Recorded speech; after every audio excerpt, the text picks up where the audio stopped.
Depuis de nombreuses années, se sont succédés des prélèvements qui n'ont cesse d'augmenter, la mutualisation, la CGLS et récemment la RLS, qui ont donc mis à mal les finances d'un certain nombre de bailleurs. En 2020, ce phénomène va s'accentuer et ce qui pousse notre coopérative à avoir 2 points de surveillance.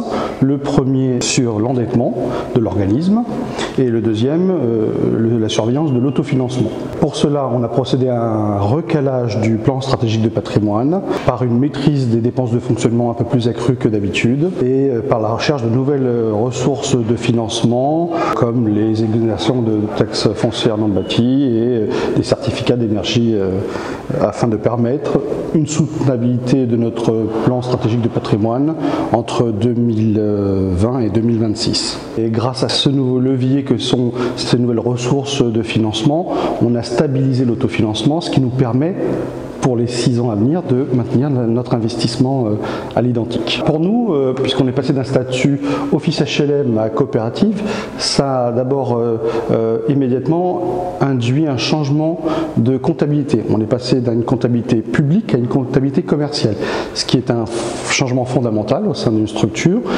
Ça nous a obligés à revoir un peu notre organisation comptable et financière. Ça a permis aussi d'avoir une lourdeur administrative qui est moins pesante et surtout pour les institutions financières qui, c'est vrai, pestaient depuis un certain nombre d'années puisque, vous savez, la lourdeur de prendre des délibérations, de passer au contrôle de légalité.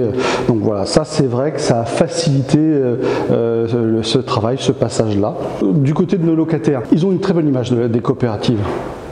Quel que soit d'ailleurs le monde HLM, monde viticole, et lorsqu'on leur a dit qu'ils peuvent devenir actionnaires, ça a été fondamentalement un changement pour eux. Ils ont vraiment une bonne image des coopératives et ils en sont très satisfaits. On est en train d'organiser en ce moment, parce que c'est tout nouveau, et on va faire un appel évidemment aux locataires qui veulent devenir, dans ceux qui sont déjà locataires, ceux qui vont entrer, on va leur proposer d'office, mais ceux qui étaient locataires, il y a un engouement certain pour devenir coopérateur.